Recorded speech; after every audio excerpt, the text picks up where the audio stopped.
Oi, gente, bom dia, tudo bom? Hoje a gente vai fazer a correção da atividade sobre a Revolução Russa do dia 26. Tu vai pegar teu caderno, tá? Os que fizeram a atividade vão corrigir, colocar o correto nas questões que acertaram. O que tiver errado, tu apaga e refaz, para facilitar o estudo de vocês, tá bom? Vamos lá, gente. Primeira questão fala sobre os motivos que levaram à Revolução Russa. Gente, aqui na página 5 começa a falar justamente sobre isso, tá?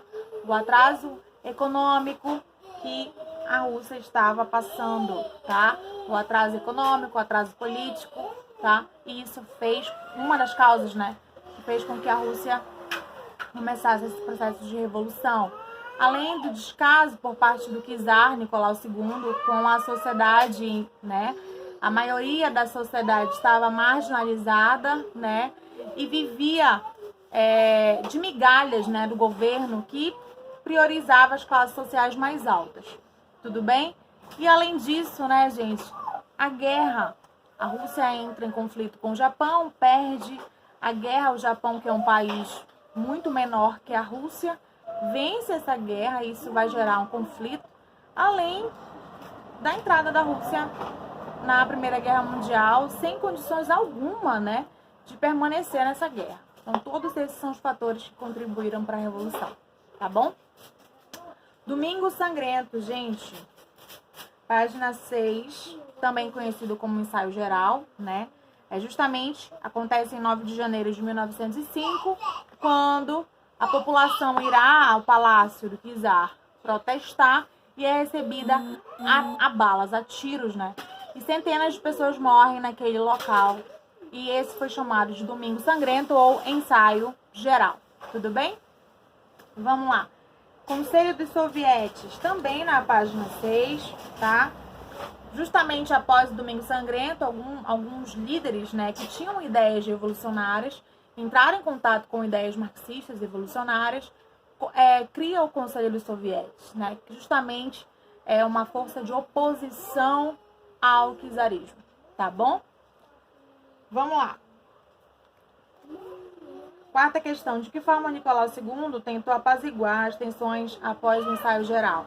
Aqui na página 6 também, o que ele vai fazer? Ele prometeu adotar uma política reformista, começando pela convocação de eleições para uma Duma, né? Isto é, uma Assembleia Nacional Constituinte, que faria a Rússia uma monarquia constitucional. Isso foi uma grande mentira, né, gente? Ele promete convocar as eleições, né? Mas não quis limitar o poder. Pelo contrário, ele vai o quê? Perseguir os sovietes. É nesse momento que muitos dos sovietes, do Conselho dos Sovietes, vão morrer e vão ser exilados para outros países. Tá bom? Vamos lá. Quinta, Revolução de Fevereiro, né? Caracteriza a Revolução de Fevereiro. A Revolução de Fevereiro é justamente nesse período, 1917, né? Onde a intensa agitação popular, sob liderança dos sovietes de Petrogrado, como passou a se chamar, né, a cidade de São Petersburgo durante a Primeira Guerra Mundial, somada à revolta dos soldados contra o governo imperial, que levou à renúncia do Nicolau II. Aqui na página 10, tá? É justamente quando o Nicolau II vai renunciar ao seu poder, justamente por conta das primeiras revoltas, né, que vão ocorrer juntamente com os revolucionários militares, irão ir de encontro ao czar. E ele não vai resistir, vai renunciar ao poder, tá bom? No caso aqui, Revolução de Fevereiro, tá bom? Mencheviques e bolcheviques. Gente, lá na primeira página, tá? Existe um quadrozinho bonitinho que ele vai diferenciar os bolcheviques dos mencheviques, de uma maneira geral, tá? Vamos lá. Os mencheviques, tá? Os mencheviques, termo que significa minoria. Para quem não tem livro, preste atenção para cá, tá? Avaliavam que a Rússia não estava pronta para passar por uma revolução comunista e por isso propunham uma aliança política com a burguesia para modernizar o país dentro da ordem constitucional, tá bom?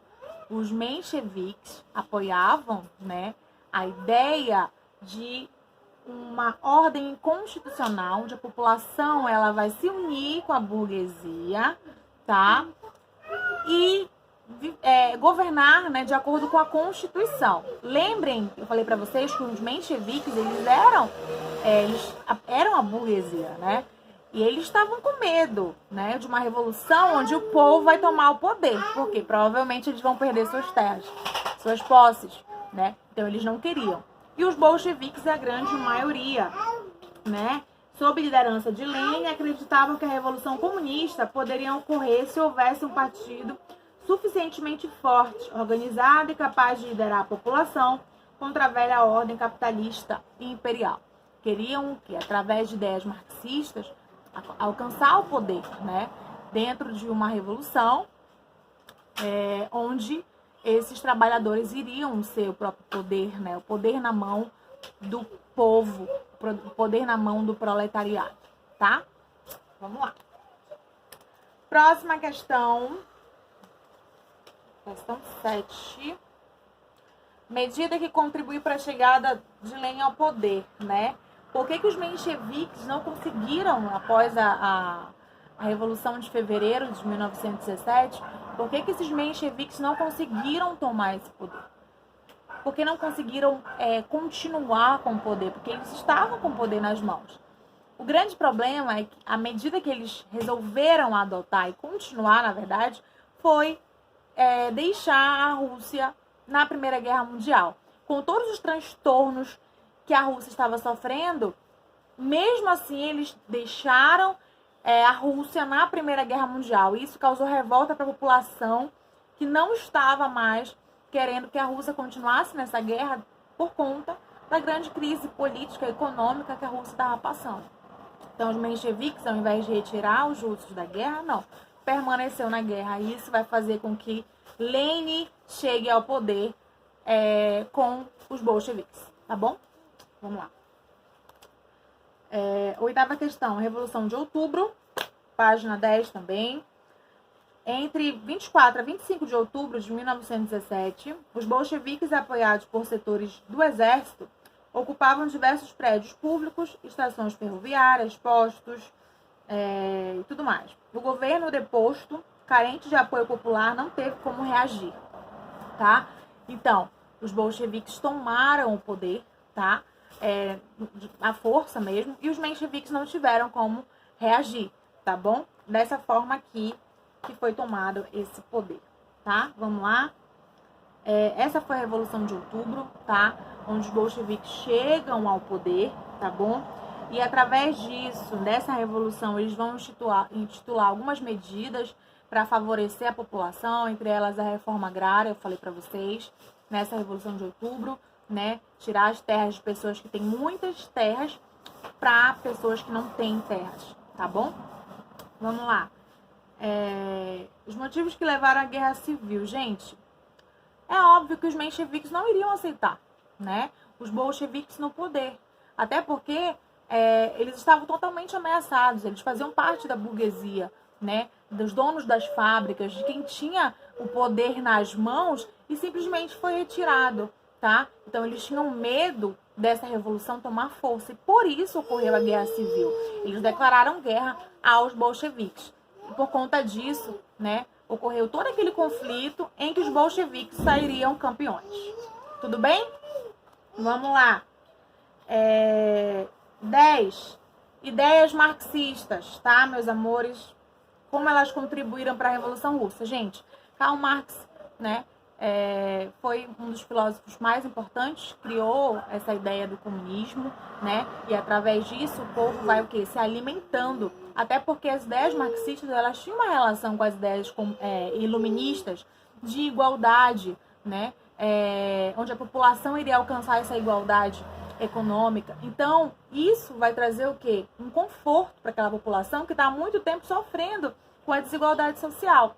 Então, as ideias de Karl Marx, de que o povo tem que tomar o poder através de uma revolução, de que essa é a melhor forma de agir, onde a população vai lutar por uma igualdade social, onde o capitalismo não te dá isso. O capitalismo é o contrário, ele te dá a desigualdade ainda maior, E Karl Marx vai trabalhar essa ideia de que o povo só vai conseguir o poder, vai conseguir essa igualdade social quando chegar ao poder e tirar da mão do burguês, do rico, esse poder. E alcançar o poder e governar de maneira igualitária, né?